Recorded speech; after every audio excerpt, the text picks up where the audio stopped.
Hell, a look back at Saturday Night Live with your hosts, Matt and Keith. Brought to you by Lion's Den Audio Theater.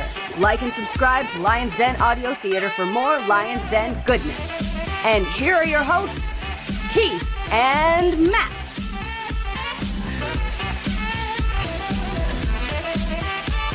Welcome to SNL and welcome to the special Chevy Chase episode. In our last episode of Buck Henry and the band, it was the end of the line for Chevy Chase. We're going to look over his time on the show, his time afterwards, and just chat all things Chevy. Sound good to you, Matt? Sounds great. So yeah, I'm Keith. With me as always, Matt, and this is SNL. It's a special episode, so if you're finding us maybe through the Chevy Chase algorithm, you can check us out. We talk about every episode of Saturday Night Live. We've done all of season 1, and we're a big chunk of the way through season 2. Donald Glover is hate listening right now. So, we're 30 episodes in, and Chevy Chase has left. He's gone from Saturday Night Live. So let's first, let's cover the lore, Matt, as far as Chevy Chase. Before we get into this, before you were a fan, before the internet, when we were children and it was either stay up late and watch it or order the video cassettes, what did you know about Chevy and his time on Saturday Night Live? I knew my first exposure to Chevy Chase because of my age was in 80s comedy movies. I know for a fact that the first Chevy Chase movie I ever saw was National Lampoon's European Vacation. I really enjoyed it when I was a kid. I would go on to enjoy most of the other vacation films starring Chevy, with the possible exception of Vegas Vacation. That's where it started. My dad and I were big fans of the Fletch movies. So this is where I know Chevy Chase. I don't become familiar with him as an SNL player until later, where I pick up on the lore of his Weekend Update legendary status. I go, he's the Weekend Update guy. He's the king of the desk. But other than that, unfamiliar with his SNL career, just familiar with his 80s comedy hits. Yeah.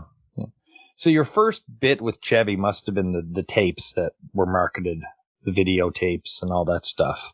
As far as his time on SNL, right? The best of tape collections that they were coming out with. Exactly. Highlight reels, stuff like that. When they were churning those out in the late 90s, I think they really started cropping up a lot. So, I mean, the first season, Chevy was the star, right? The figurehead, the first among equals, probably actually beyond that. The one everybody knew, and the one that Hollywood picked as quote-unquote heir apparent to Johnny Carson, eh? Well, yeah, I can see why he was the star. I mean, when you look at the not ready for primetime players, if you had them in a lineup, Chevy Chase is obviously the leading man. He's tall, he's handsome, he has the charisma. Dan Aykroyd's a bit too weird.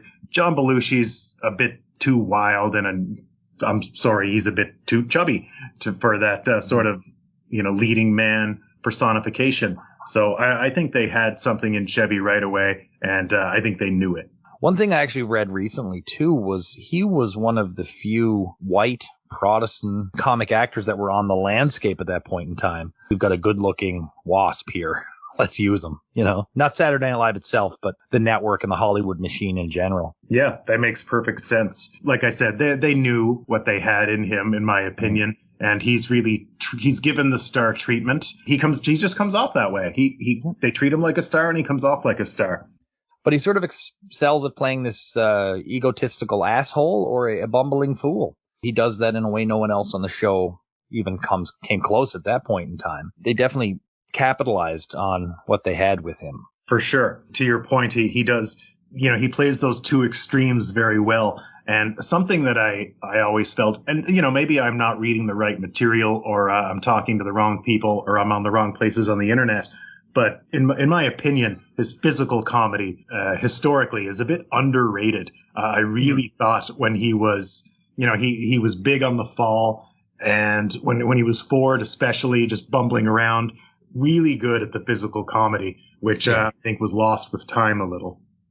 I think so. And I mean, everybody sort of remembers the falls and stuff, but there were the little things with like the water glasses. I remember there was like a weird magic trick that was done one time, and general slapstick beyond the actual big falls people talk about. He definitely had some skills there. And not to go, I'm sure we'll talk about his future later or as we conclude, but I do want to mention I watched The Three Amigos today, and there's a scene where they're all having dinner, and Chevy is trying to wrap himself a burrito, and it's just classic Chevy. Like, he's wrapping it, and then it all falls out the bottom, and he says, "Do you have any food that isn't Mexican?" And he was really great at what he did. So yeah, the world really latched on to Chevy. And some people, I think Belushi was one that really said this. It's because he got to say his name all the time from his Weekend Update stint. Good looking guy, charming guy, great figurehead. You know, the press was all over him. They were ignoring or just not bothering with some of the others. And he set the tone for Weekend Update. We're familiar enough with Jane Curtin's run. And we've seen her already twice at the desk. And as of now, we've both gone on the record as saying we prefer Jane's style. But Chevy did set the tone there. And his time at the desk, I mean, it's immortalized because he was the first of very many. But he also, when I was thinking about it, he really had a good way of keeping the news kind of silly. I think the fact he almost looked like a news anchor really helped that out as well. He has that handsomeness about him. It's like that he has that I should be on TV face. And here he is, he's on TV. And yes, have I said on record that I prefer Jane? Absolutely. But you can't deny that Chevy really did set the tone for the whole sketch that will become a template for years to come. I appreciate why he has such a legendary status in that regard, and I really thought he had some great moments. But the more he did it, I don't know if it was him or whatever the case may be, but the more he did it, the less I liked it. I don't know. I don't text him, and we don't talk. I feel like he feels like that, too. He didn't seem to be having as much fun with it toward the end. It's funny because, I mean, some people say Chevy was the best at the desk. For me, he's almost the gatekeeper. Were you better than Chevy or were you worse than Chevy? Which, most people are indeed worse. But being the first anything is something that gets you bonus points right away. For me, Chevy was good at character bits, but he didn't do too many. He sort of stuck with what he was comfortable with. And that, I think, was detrimental to him. He didn't venture too far down the rabbit holes that Belushi, Aykroyd, and even Garrett and the three women all do. And I think that hurt him because he did seem to have chops in the few times he did. I think to that point that his movie career proves that he had the chops to go down it if that was a direction that he, the writers, the show wanted to go. I think initially the show is trying to find its identity. And when it slowly does, you realize that, okay, we got a leading man here. So whether it was him, whether it's a producer or a writer, Lauren, corporate, whatever, Chevy, you're right. Chevy does kind of stick to what he does best. Is it detrimental to him long term? I would say that yes, it has been. But at the same time, they also have all of a sudden a hit on their hands with this show and this guy. So I totally get not messing with the formula that's currently working. Yeah, and unfortunately, because of that, it seems like he was just phoning it in. Yeah, again, we just talked about Weekend Update and how toward the end, he doesn't seem to be enjoying it. He became a mark for himself. He started to buy into his own hype a little too much, in my opinion, there at the end. But I try not to allow that to detract from his success, of course, is there. So it's funny as we've been going through this. We're 30 episodes in and Chevy's gone. We always talk about the lore, and the lore just doesn't seem like Chevy was only there for such a brief time, but certainly he is, right? At this point, we're pretty much SNL historians. We're getting there. Yes. Before I became an SNL historian, I really, Chevy was a big deal. People, you speak of Chevy with such reverence, as part of, original cast, original Weekend Update. The reverence is heaping, but I didn't always get it. To clarify with that, too, is we are getting the hype from others. We're getting laughs from others, and we've got some from Chevy as well. Sure. But we're not just shitting on the show as we go through. We're seeing some real high points, but also questioning that against what we've been told and what we believe a lot of people believe, and we're seeing that maybe Chevy didn't have the impact overall that we've been led to believe, I suppose. History is doing him favors. So if I were him, I certainly wouldn't speak up about it. I know I didn't click on the link, but I did see a headline with an interview of him that said, had he known the show would be on for 40 years, he wouldn't have left. But I mean, hindsight is 20/20. I have a feeling that by the end of his run, he's like, get me out of this dump. I'm a movie star. Let's do it. Yeah. And yeah, we'll chat on that actually right now, because I have some stuff about why Chevy actually left. There's a short answer and a long answer, and I find the long answer far more interesting, if that makes sense. Yes, let's hear it. So there's a few reasons why Chevy left. Going through this, I don't fault him for leaving. Even if he knew the show was going to be on for another 47 years or till the end of time, I think under the circumstances, I don't think he made the wrong decision. So Chevy was like Michael O'Donoghue, and they were tight with Lorne Michaels. And his role on the show, whether he was asked to or not, or whether he found himself there, he was kind of at the brain trust. He was a performer, certainly, and a writer, yes, but he also had a lot of input into the creative direction of the show. You know, he was almost like an executive producer, but yet it doesn't look like that was ever formalized. So he was offered a ton of money to host some specials where he'd have like an official executive producer credit, get the ownership and the creative control of the show. So that's one reason why he did leave. NBC offered him 3 specials. The average was $500,000 a special, compared to the $22,000 he was offered for season 2 of SNL. I mean, that's a huge difference in money. Yeah, big time. If I'm the network, I don't want him to go. I mean, he's your leading man. Like you have a hit on your hands, and your star, quote unquote, is like, yeah, I don't know if I'm too happy.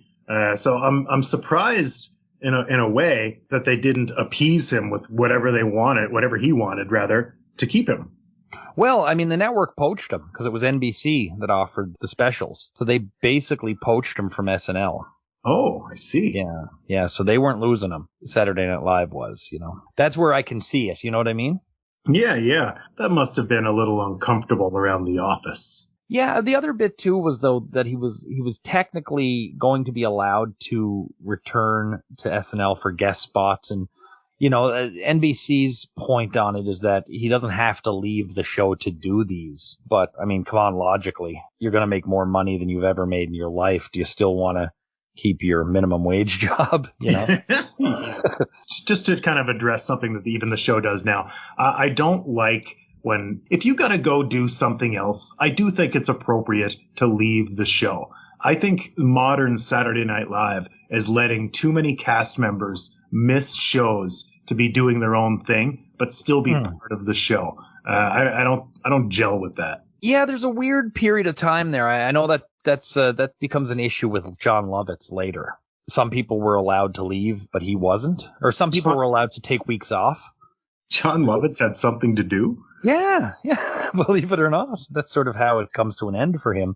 So yeah, with that, I mean, like Chevy was offered all that money for these things as a producer. So, I mean, he would have had to pay most of the costs. But I mean, unless he went crazy with spending, he was going to make a pretty good payday, right? Yeah, I mean, you can't blame him. As in his position, as I try to put myself in his shoes, you know, he's a young guy. He's a hot commodity.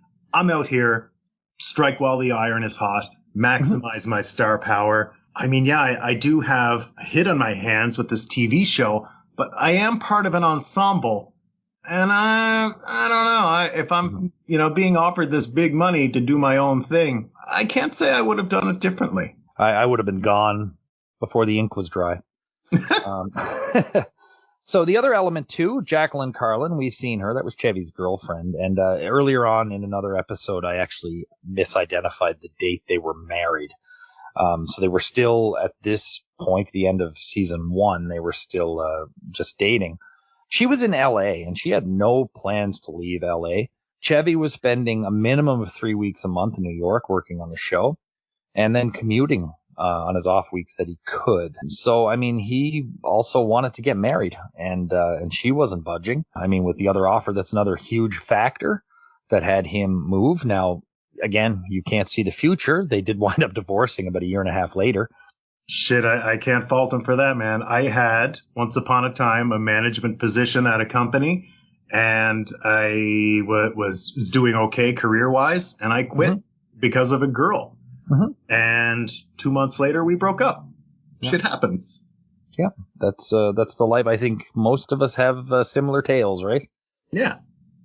And the other thing, too, that's never really mentioned as a major reason, I mean, it's mentioned in passing, but the reality is Chevy had hundreds of people at least saying, you should leave, you're going to be a big star.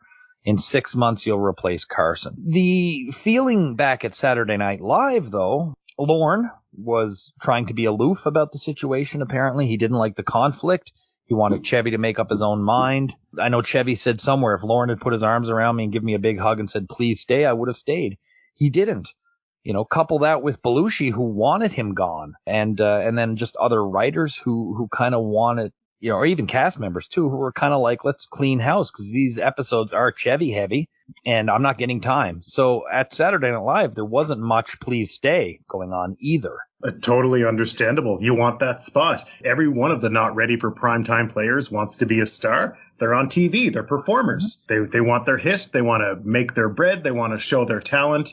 And when you're in a position when you got the top guy really getting booked over and over and over, you're going to be like, get this guy out of the way. So I can totally see why, especially somebody like Belushi, who's obviously star-bound, would want the current leading man hit the bricks. The reality is, I mean, my final verdict on this was, as of, October 76, when he finally leaves, I think he made the right decision. It's challenging for me to say, did he make the right decision? Did he make the wrong decision? In the short term, I think he absolutely made the right decision. And you know what? I'm going to even have to back myself up. We already talked about the lore and the impact that Chevy had on the show.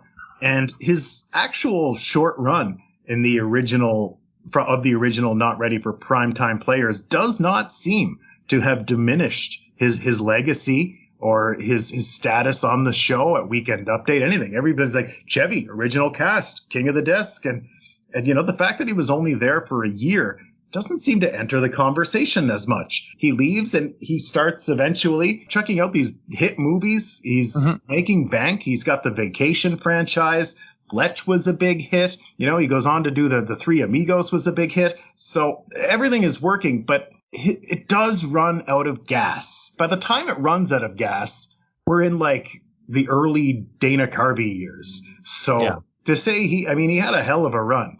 I need to back up on what I said, I guess. It was the right decision for him to go. The show continues to be a hit, and it will be a hit longer than Chevy Chase is a hit, but that's true of anybody. That's not specific to Chase. The show is just the show, and it's a hit. But for 10 years after leaving the show, Chevy's got hit after hit, and he's raking it in. And eventually, in the 90s, he finally really loses his way. Shit, hell of a run, though. This is not a situation of somebody who leaves Saturday Night Live and everything tanks immediately. He's not Melanie Hustle. Well, no, I mean, he's not a lot. Like, he's not thousands, but he's not hundreds of people that were on that show, Yeah. National Lampoon's Christmas Vacation alone is a career-making film. He's got the Fletches. He's got Three Amigos. I even like Memoirs of an Invisible Man, though I pick at it every now and then. He had a really good career, and even, right up through Community, This is not a pity case, and I know, like, on his roast and stuff where they're supposed to do that, they really highlighted it, but I would not say Chevy's career after he left was in the shitter. I think it was quite a remarkably impressive career, as a matter of fact. For sure. He spent the 80s as a movie star. There's no doubt about it. I even liked Funny Farm. Yeah, I remember Funny Farm quite fondly. I haven't watched it in a long time. And I mean, his star started to dwindle around the same time all those guys' stars started to dwindle. The arrival of the 90s was really a huge cultural shift, which, it was reflected in movies and music. And, it happened at the genesis of Saturday Night Live. This was happening. There's a cultural shift that's happening to all of us. And it starts to happen in the early 90s. And at that point, Chevy just seems really like he's just an out-of-touch old man. The Chevy Chase show is really the, what a low point for us. For him and us. Yeah, for sure.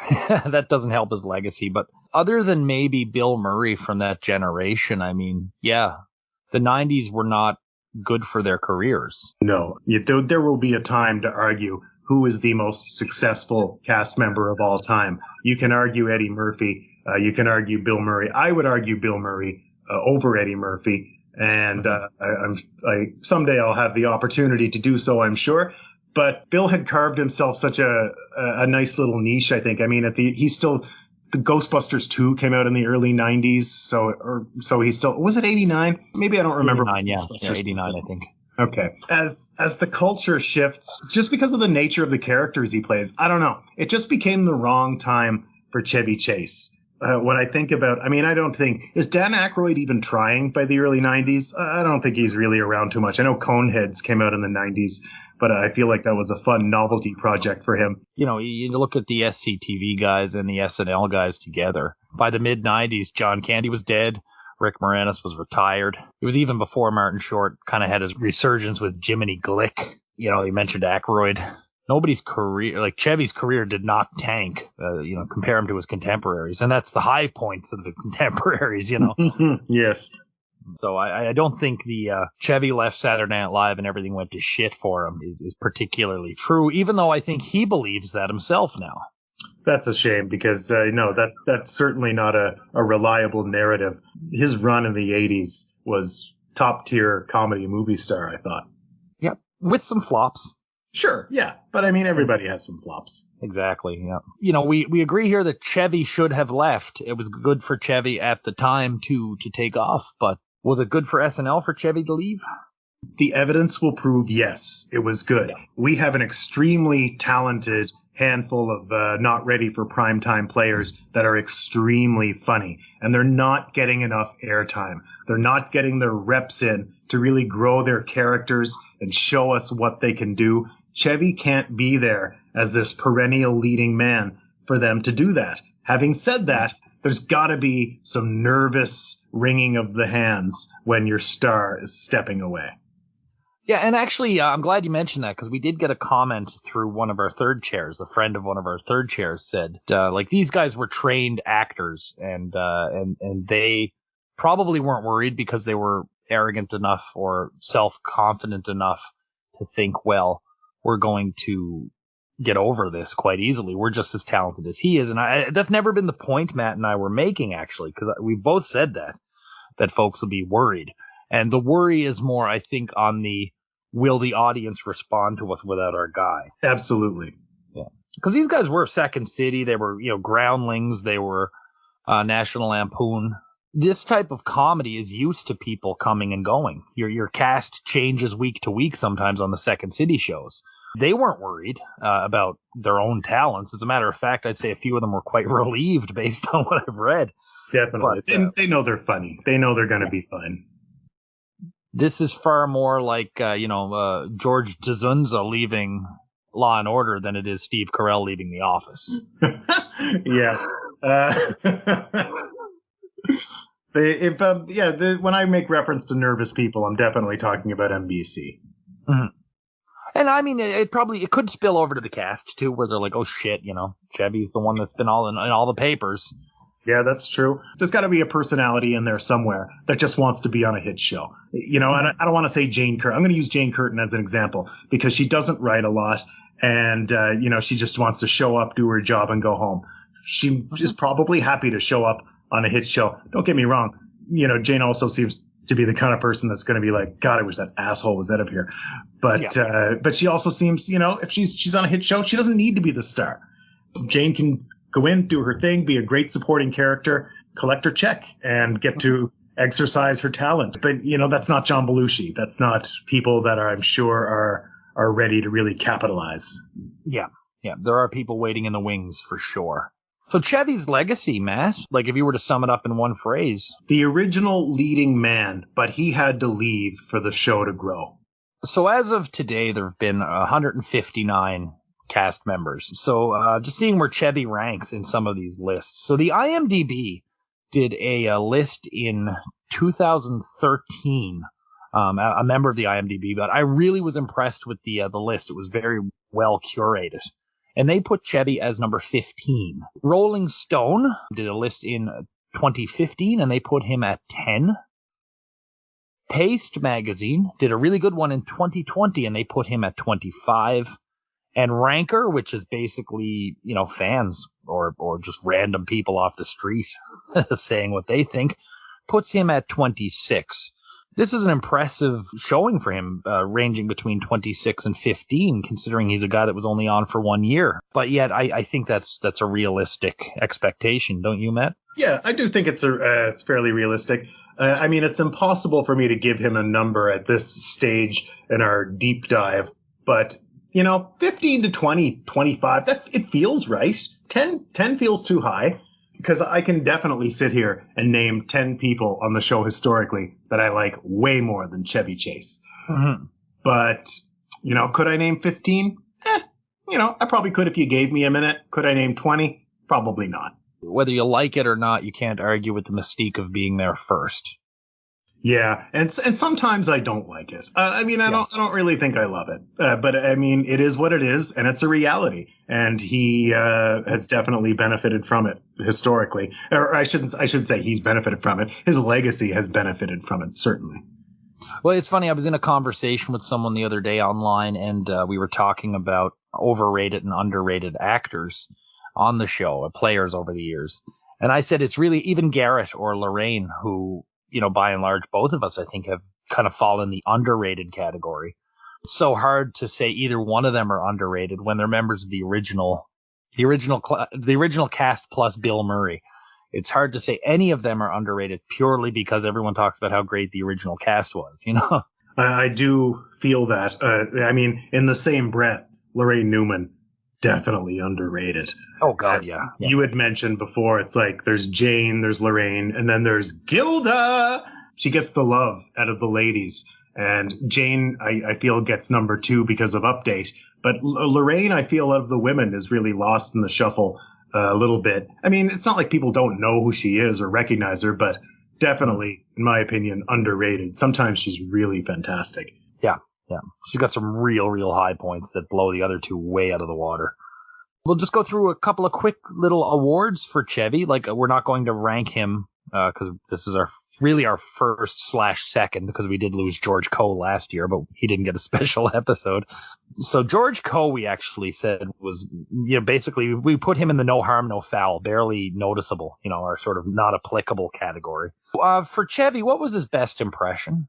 I didn't like it at first, but it ended up being Ford. I really grew to love his bumbling Ford. At first, I was like, this is stupid. But by the end, and I've said it across multiple episodes, his bit with Chris Christopherson was really a high point for me. So I do think Ford is my favorite impression of his. I think he started to make it his own the more it went on. I agree. It was hardly an impression. Yeah, and eventually he has created something unique, which is interesting, fascinating, and something that, it takes talent to do that. It's like an alternate universe Gerald Ford. Yeah. Did you have a favorite original character from Chevy? No. When he's out there, he's mostly doing his, he's doing leading man shtick. So if you held the proverbial gun to my head and said, what's your favorite original Chevy Chase character on Saturday Night Live, it would be Landshark. There you go. Yeah, that's mine too. That's as close. It's small, but it's absolutely an original character, and he does it well. Kills it. Yeah, I love it. Do you have a favorite sketch? The debate with him versus Carter, that psycho woman moderated, Karen Black. Oh, yeah. I really thought he really cracked me up in that one. His bumbling and his physical Ford humor was on point. He also did a bit in a wheelchair. Do you remember him in a wheelchair? I thought that bit was really funny. Yep. It was a cold open very early. Yeah. I thought he was really good in that. It's hard for me to put my finger on. He also did it a bit at a piano where he's sweating bricks like he just did 2 big fat ones backstage. That was very white. Yeah. Yeah. I thought that was okay. Yeah, no, it's a hard question for me to answer. A few other ones I remember you really liking was the National Droolers Association. Oh, shit, I did like that, yeah. That's about a year ago. And also there was the Elevator Tour with Dudley Moore. He only had one line in it where you did the tour in the elevator, and then he said, do you have anything to declare? But he said it in a really cocky, ridiculous manner. I remember you really enjoying that as well. I have a vague memory. I always felt he's always out there just being Chevy so much. It's hard to identify characters. Yeah. For me, it's definitely like Jaws 2. Any one of those. Probably the second one, I think, was the one I like best. But also that one where he was Gerald Ford at the White House, Christmas at the White House. Yes, that was and it. it also, I mean, we've overlooked his writing. One sketch I recently found out that he wrote was one of your favorites, the poker game, with honor, sir. Oh, I love that one. Yeah. The gentlemanly poker game. Yeah. I do declare. Yeah. So out of 10, Matt, if, we've got a long way to go, we'll reserve the right to change these as we go. But out of 10, can you give Chevy a score for his run as a not ready for primetime player? I will. And I will add additionally, since we didn't bring it up, that initially, most of the Weekend Update phone bits worked for me. I liked how bawdy they were. And I liked, he's talking about eating whipped cream off somebody, or he's talking about getting a BJ, and no, well, it's just an expression. And those phone bits, I generally really enjoyed. Thinking about Chevy on season 1 and a little bit of season 2, I didn't always like it. He really started to tank Weekend Update, which was a real problem for me episode after episode. But he is charismatic. He does have something. He does have it. I love knowing that he wrote that poker game sketch. As a cast member, out of 10, I would give Chevy Chase a 6.5. And, you and I are very much in sync with that. I was harder on Chevy at the beginning. I was actually probably harder throughout on Chevy than you were, which is odd because I wound up giving him a 7. As much because he was the original figurehead. He was the guy that welcomed you in. The show butler. He welcomed you in, and then you saw other people you wanted to talk to. Mm-hmm. But there's something to be said for that. And he did what he did well. And though I didn't always like it, I can't help but wonder if the show would still exist if he wasn't there to do it. Yeah, that's a good point. They won Emmys. He really brought it home in that first season. And that's really important to these network types. When they see such a hit on their hands right away, they're certainly more likely to stick with it. I'm not saying the show was ever in danger of getting canceled. I'm sure it wasn't. But when you've got a hit on your hands quickly, who's responsible? Chevy Chase is the face right now. Chevy Chase's time on the show was successful, and I think he got out at the right time. Maybe not for his own benefit as much as for the show's. Agreed. So yeah, this is, our little goodbye to Chevy. His last official episode was last week's episode we released with Buck Henry and the band. Our next episode will be Dick Cavett with Ry Cooder. We'll still see Chevy and some bits and pieces that were left over, and of course he'll come back to host and make guest appearances for many years to come. It'll be interesting to see the Chevy Chase 2.0 return as a host in the coming years. Yeah, I'm looking forward to that. Thank you very much for agreeing to come and chit-chat about Chevy. Thank you, Keith. It's a pleasure. I love our specials. Yeah, we don't get to do too many of them yet, but some of these are going to come fast and furious when we get to these mass exoduses and stuff like that. Can't wait. Our season 1 recap is one of my favorite episodes that we've recorded. Yeah, it was a lot of fun. So, we'll be back in about a week with Dick Cavett and Ry Cooder, but until then, we'll be talking all things Chevy here in SNL.